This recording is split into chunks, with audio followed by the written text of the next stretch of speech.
आज के इजलास के सदर आली मकाम हज़रत मौलाना सैयद मोहम्मद अशहद रशीदी साहब दामद बरकातुहुम स्टेज पर तशरीफ़ फरमा, उलमाए किराम, हुफ़ाज़ इज़ाम, चढ़ई भोल और क़ुर्ब व जवार के इंतहाई गयूर नौजवानों, दोस्तों, बुज़ुर्गों, आज के इस क़ुरानी और इरफ़ानी और नूरानी और ईमानी इजलास में मेरी हाज़िरी, मेरी सादतमंदी है।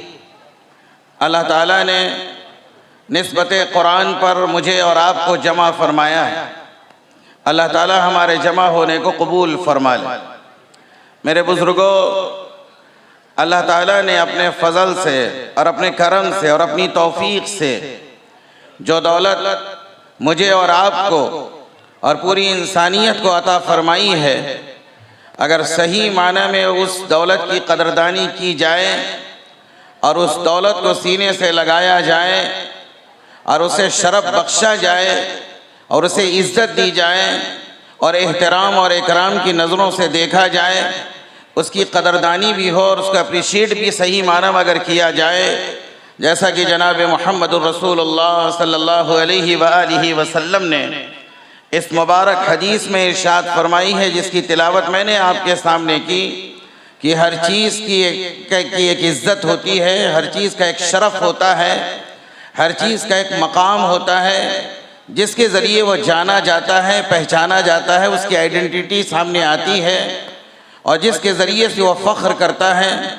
और मेरी उम्मत का शरफ़ और मेरी उम्मत की जो चीज़ है शरफ़ की, करामत की, शराफत की, एहतराम की, इकराम की, वह अल्लाह की किताब कुरान।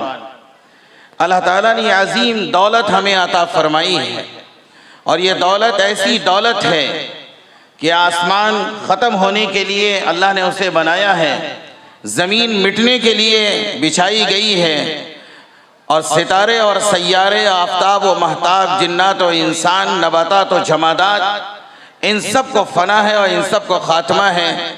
अगर इस दुनिया में कोई चीज़ रहने के लिए, बाकी रहने के लिए आई है, वो तो अल्लाह की ज़ात है और अल्लाह की ज़ात से निकली हुई किताब और अल्लाह की ज़ात से निकला हुआ कलाम कुरान मजीद है।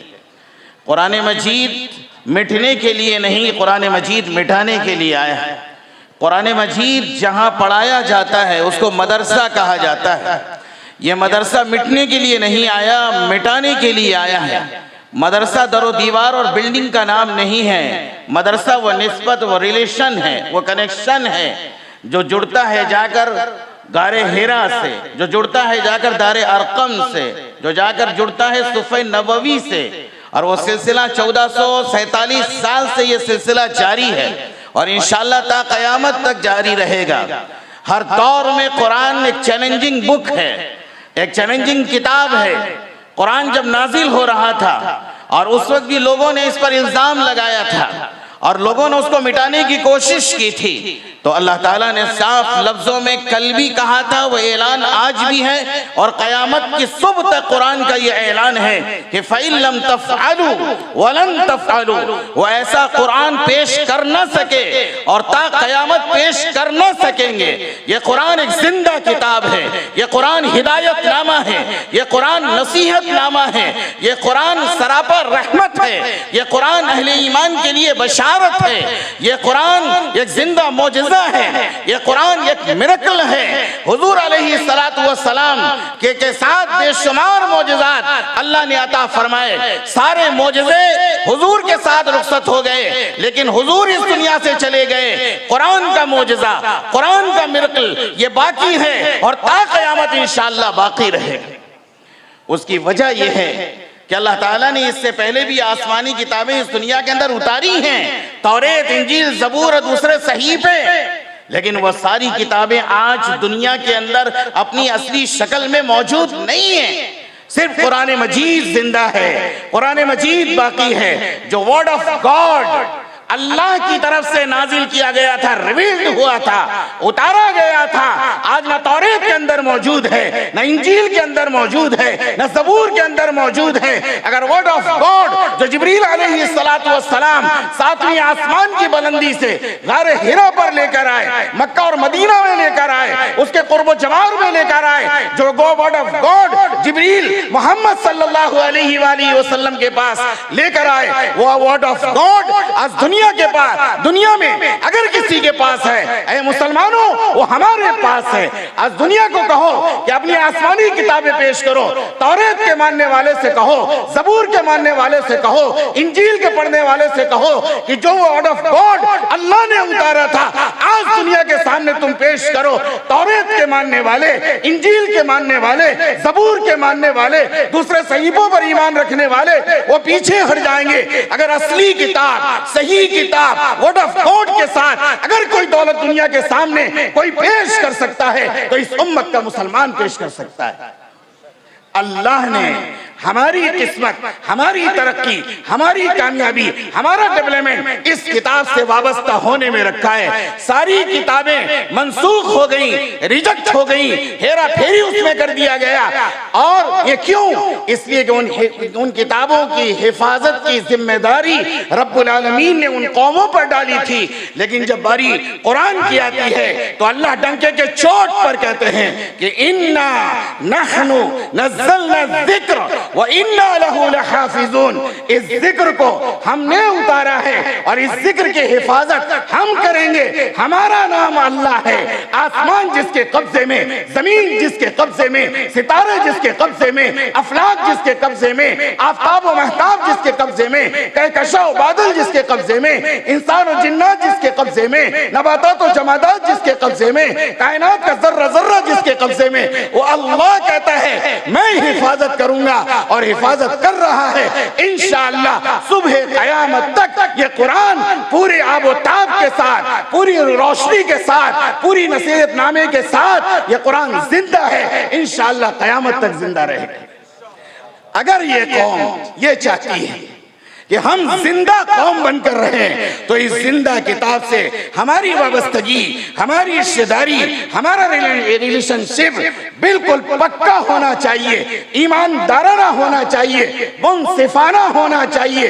अगर हमने इसके साथ निफाक का सलूक किया, अगर हमने इसके साथ दो नंबरी की, अगर हमने कुछ जबान से बोला और कुछ दिल में रखा, अगर हमने इसके साथ जब दिल चाहा जुड़ गए और जब दिल चाहा तो छोड़ दिया, तो जनाब मुहम्मदुर रसूलुल्लाह का ये पैगाम और मैसेज भी हमारे दिलो दिमाग में होना चाहिए कि हुजूर अलैहिस्सलातु वस्सलाम ने इरशाद फरमाया, अल कुरान हुज्जतुल लक औ अलैक, ये कुरान दोधारी तलवार है। ये कुरान दोधारी तलवार है।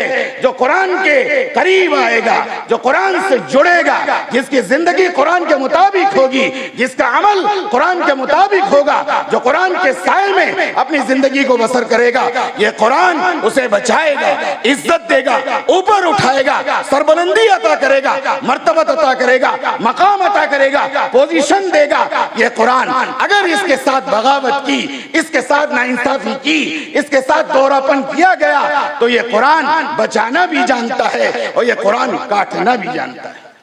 इसलिए मेरे दोस्तों, खुश नसीब हैं आप लोग कि यहाँ चढ़ई भोल सिर्फ 200-300 घर हैं माशाअल्लाह। इस मदरसे ने और मदरसे के साथ आपका ताउन और इतने उलमा का आना, हर साल एक नया रौनक, नई चमक देखने को मिलती है। ये बरकत है कुरान मजीद की।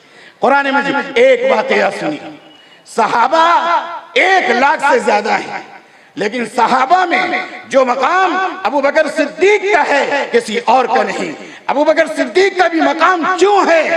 इश्क़ कुरान की वजह से, इश्क़ कुरान की वजह से।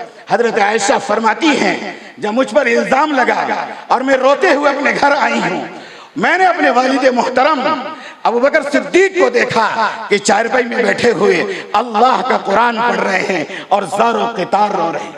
हज़रत अबू बकर सिद्दीक का वो वाक़या भी है, जब हिजरत करके वो जाने लगे थे तो किसी गैर मुस्लिम ने उन्हें रोका था और रोकने के बाद अमान दी गई थी और उन्होंने कहा था कि मैं कुरान पढ़ूंगा, मुझे कुरान पढ़ने की इजाजत दी जाए। हज़रत अबू बकर सिद्दीक जिस लबो लहजे के साथ और जिस दर्द के साथ कुरान पढ़ते थे तो फिर सुनने वाले मदहोश हो जाते थे। तो इश्क़ कुरान की वजह से जब कुरान की आयत नाजिल हुई है सूरतुन नस्र की शक्ल में, सहाबा खुश हुए कि हमें फतह मिल गई, जीत मिल गई। हज़रत अबू बकर सिद्दीक समझ गए कि इसमें इशारा है मेरा महबूब अब इस दुनिया से जाने वाला है। मेरे दोस्तों, ये वक्त नहीं, मुझे थोड़ा सा वक्त दिया गया था, बस यही पैगाम देना है। ये मदरसा ता क़यामत इंशाअल्लाह बाकी रहेगा। ता क़यामत जितने भी मदरसे हैं, मिटाने वाले, कोशिश करने वाले हर दौर में कोशिश कर रहे हैं। मदारिस का बाल कभी ना बेका हुआ है ना बेका होगा। ये मदरसा हिफाजत दीन का काम करते हैं। इसी मदरसे से उलमा पैदा होते हैं, इसी मदरसे से जमात के कायदीन पैदा होते हैं, इसी मदरसे से जमीयत के कायदीन पैदा होते हैं। यही वो मदरसा है रसूलुल्लाह का जो दीन आपने पेश किया है, मुकम्मल दीन, कंप्लीट दीन, सही फहम इसी मदरसे से सिखाया जाता है और इन जैसों मदरसों से सिखाया जाता है। मैं आपके हवाले सिर्फ एक बात करके जाता हूं, सिर्फ सालाना जलसे में आप तशरीफ ना लाएं, सिर्फ सालाना जलसे में तशरीफ ना लाएं, कभी तन्हाई में भी आइए, अकेले भी आइए, बच्चों का कुरान सुनिए और उनका ख्याल कीजिए और कहिए कारी साहब से, कारी साहब चढ़ई भोल छोड़कर आपको जाने की जरूरत नहीं, आपका काम है बच्चों को तालीम देना, ताउन हमारा काम है, हम करेंगे ताउन। उलमा की जिम्मेदारी दर्स व तदरीस है, अवाम की जिम्मेदारी पैसों का खर्च करना है। जो देगा खुदा दुनिया में नवाज देगा, कल आखिरत में अल्लाह वो देगा कि हमने सोचा भी नहीं होगा। इंशाअल्लाह ताउन भी करना है, मदद भी करना है, मोहब्बत की नजरों से देखना है। ये वो बच्चे हैं, हदीस पाक में आता है जब ये कुरान पढ़ते हैं फरिश्ते उनके लबों का बोसा लेते हैं, उनके लबों का बोसा लेते हैं। यही वो बच्चे हैं। अगर आप परेशानी में मुब्तला हैं, किसी छोटे से बच्चे के कान में कह दो बेटा मेरे लिए दुआ कर देना, क्यों मैं कह रहा हूं, यही वो जमात है, यही वो स्टूडेंट हैं, यही वो बच्चे हैं कुरान के पढ़ने वाले, जिनके बारे में जनाब मोहम्मद रसूलुल्लाह ने ये फरमाया है कि फरिश्ते इनके पैरों के नीचे रहमत के पर बिछाते हैं, रहमत के पर बिछाते हैं। चूम लेने के काबिल हैं ये बच्चे, प्यार के काबिल हैं ये बच्चे, सीने से लगाए जाने के काबिल हैं ये बच्चे। अगर उनके हिफ्ज़ कुरान में, और ये एक ऐसी फैक्ट्री है, इंडस्ट्री है, ये हार्ड कॉपी भी यहाँ तैयार होती है और सॉफ्ट कॉपी भी यहाँ तैयार होती है, मेमोराइज कराया जाता है कुरान को। जब हिफाजत कुरान का बदला खुदा कयामत में देगा तो अगर कारी साहब को भी देगा तो आप भी इंशाअल्लाह महरूम नहीं रहेंगे। अल्लाह इस इदारे को कबूल फरमाए और आपकी खिदमतों को कबूल फरमाए। आने वाले उलमा, अइम्मा, खुतबा जो इस इलाके के हैं, मेरे दोस्तों बड़ी मेहनत इनकी है, बड़ी कुर्बानियां हैं और आखिरी बात वो अखलाक हमें पेश करना है, वह अखलाक हमें पेश करना है जनाब मुहम्मदुर रसूलुल्लाह का, कि यहाँ के गैर मुस्लिम भाई जब हालात आए तो ये सामने हों, हम पीछे हों, और ये जवाब दे हुकूमत को, और ये कहेंगे हमें इन जैसे मुसलमानों की जरूरत है, ए मुसलमान कहीं नहीं जाएंगे। ये हमारे लिए खैर का जरिया है, रहमत का जरिया है।